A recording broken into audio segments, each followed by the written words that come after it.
महोदय, थोड़ा हट करूंगा वक्त के लिए, लेकिन आखिर में अभी चालू तो करिए हुजूर। सर, माननीय सभापति महोदय, अच्छा है हम सब संविधान पे बात कर रहे हैं। उस सदन में भी हुई, इस सदन में भी तमाम साथियों ने संविधान पे बात की। अपना अपना दायरा है, अपनी अपनी सोच है, अपनी अपनी प्राथमिकताएं हैं, लेकिन महत्वपूर्ण यह है कि हमने संविधान पे बात की। कई ओहदेदार लोग दूसरे स्तंभ के, वो तो ईश्वर से बात करने लगे हैं। भगवान को कितना काम है, किसी की नौकरी लगवानी है, किसी की शादी करवानी है, किसी को चुनाव जितवाना है, तो किसकी पर्ची निकलेगी, किसकी अर्जी लगेगी। तो अच्छा है कि हम संविधान के दायरे में बात कर रहे हैं। माननीय सभापति महोदय, नेहरू जी पर बहुत चर्चा होती है जब से इस संसद में आया हूं, और मैं इस नई सरकार के बाद ही सदन में आया हूं। बचपन में सोचा करता था पार्लियामेंट पहुंचूंगा, लेकिन आज एक कन्फेशन करता हूं, हमेशा अपने को विपक्ष में देखता था, तो विपक्ष में ही हूं। तो सर ऐसा है, मैंने कई दफा कहा है, 14 का चुनाव, 19 का चुनाव, 24 का चुनाव, जवाहरलाल नेहरू नहीं हारे हैं, विपक्ष हारा है, कांग्रेस हारी है। 100 साल आप चुनाव जीतेंगे, लेकिन नेहरू को फिर भी वहां खड़ा पाएंगे, क्योंकि अथॉरिटेरियनिज्म के खिलाफ, पार्लियामेंट्री डेमोक्रेसी के प्रतीक हैं नेहरू। वो ढाल हैं, वो रक्षा कवच हैं। और मैं आपको बताऊं, हमारे नड्डा साहब ने जेपी का उद्धृत किया, और मुझे अच्छा लगा कि जयप्रकाश जी ने जब इंदिरा जी को, वो इंदू लिखा करते थे, जब चिट्ठियां लिखी ना इमरजेंसी के दौरान, तो नेहरू को इन्वोक किया। I am writing to you in the name of your father Jawaharlal Nehru. वो ऐसे व्यक्ति थे, जब उनकी आलोचना नहीं होती थी तो छद्म नाम से अपनी आलोचना स्वयं करते थे। तो मैं क्या कहूं, जयप्रकाश जी का कश्मीर पर जो नेहरू जी को चिट्ठी थी या इंदिरा जी को चिट्ठी थी, अगर वो चिट्ठी आज मनोज कुमार झा अपने नाम से कॉपी पेस्ट करके लिख दे, तो सर शाम तक मैं टेलीविजन डिबेट में विलेन बन जाऊंगा। मेरे पर यूएपीए लगे ना लगे, सांसद हूं शायद ना लगे, लेकिन बहुत तरह की तोहमत लगेगी। सर एक आवश्यक बात, हम महापुरुषों की जन्मतिथि, पुण्यतिथि पर माल्यार्पण वाले दुनिया के नंबर 1 देश हैं। इतनी पुष्प वर्षा करते हैं जन्मतिथि और पुण्यतिथि पे, लेकिन सर वो तिथियां इस बात की भी होती है कि हम अपनी चुनौतियों को स्वीकार करें। अगर हम संविधान दिवस मना रहे हैं, क्या फ्रीडम के बारे में नहीं बात होनी चाहिए?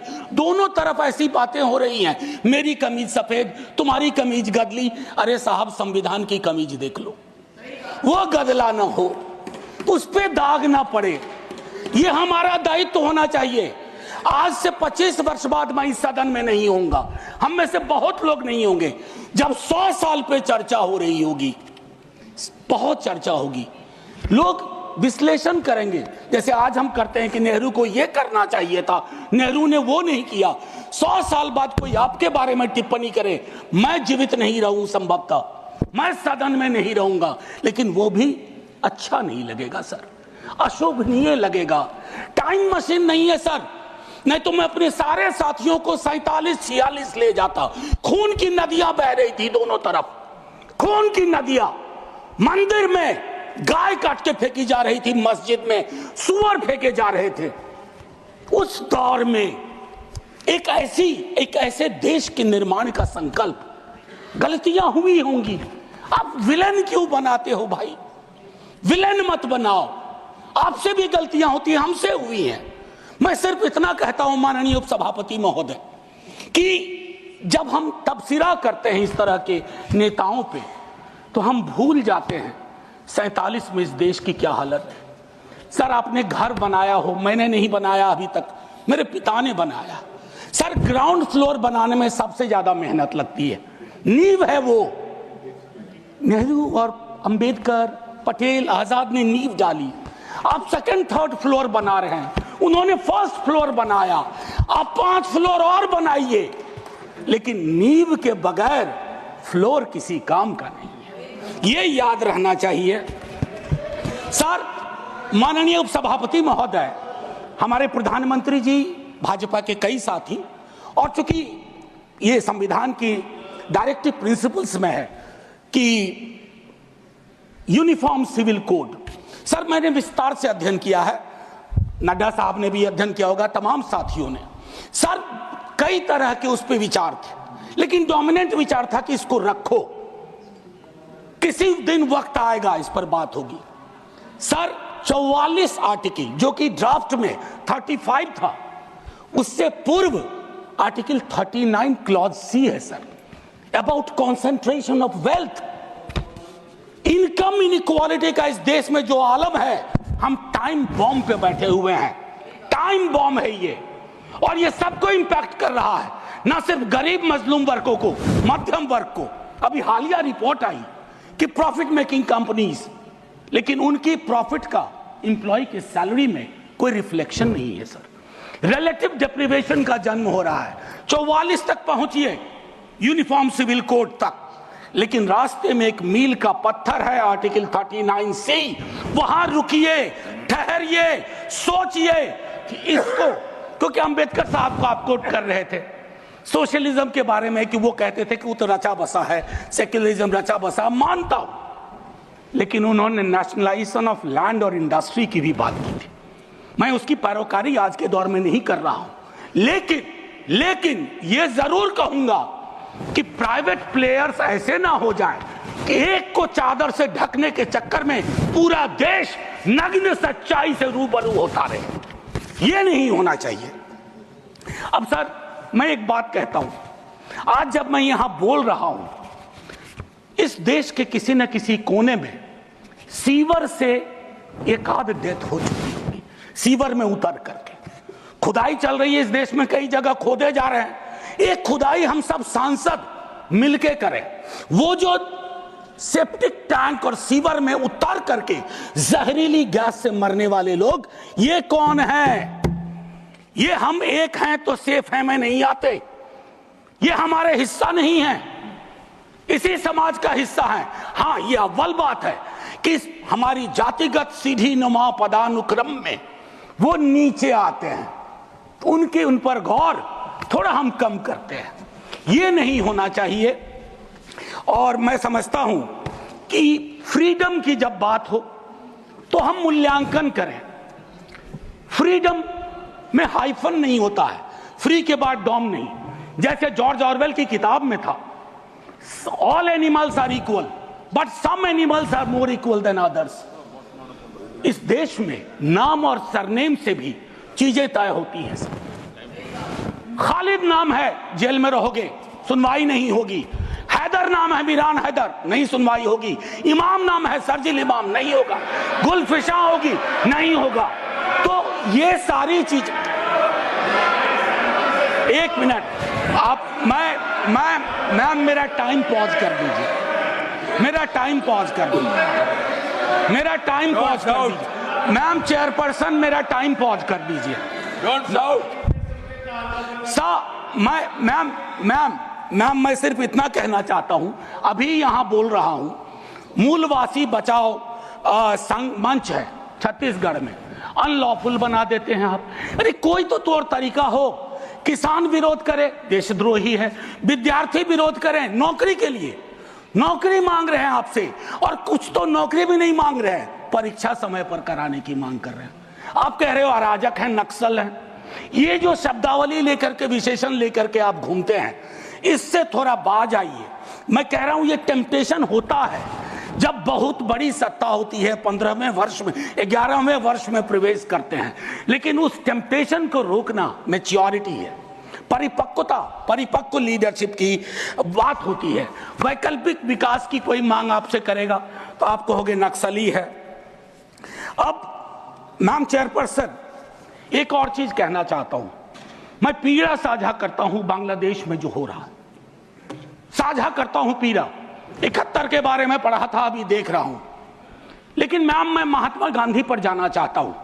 नोआखली में जब देश आजादी का जश्न मना रहा था, महात्मा गांधी नोआखली में दर दर भटक रहे थे, restoration of peace and normality. वो दौर था। उन्होंने एक बात कही थी, आज का दक्षिण एशिया है जिससे पाकिस्तान और बांग्लादेश निकला, हमें इस बात का स्मरण करना होगा कि हमारी भूमिका सबसे बड़ी है। हम बड़े भाई वाली शब्दावली का इस्तेमाल नहीं करेंगे। We are the largest and the oldest democracy. बाकी में डेमोक्रेसी कैजुअलिटी हुई है पाकिस्तान और बांग्लादेश में, संविधान तक नहीं आया।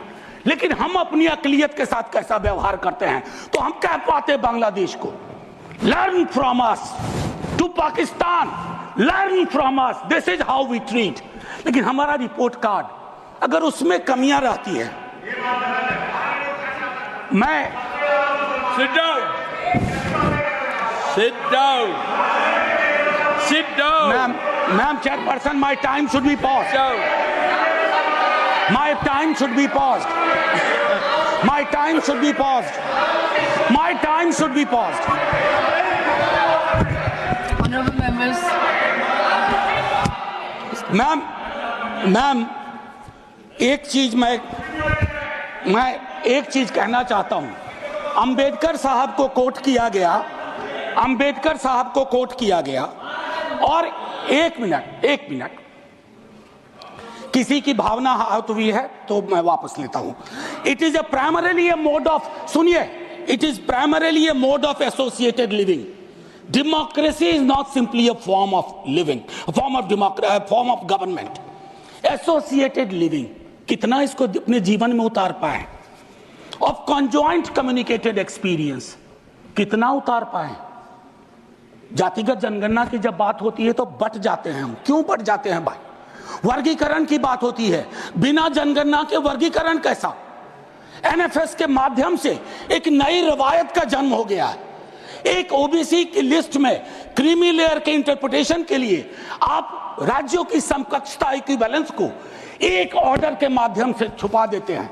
आपका दोष नहीं भी दूंगा, कहूंगा कि अधिकारी वर्ग के अंदर अभी भी वो मानस है कि वो रिप्रेजेंटेशन से परेशान होता है, चिढ़ता है, उसको लगता है ये यहां कहां आ गए।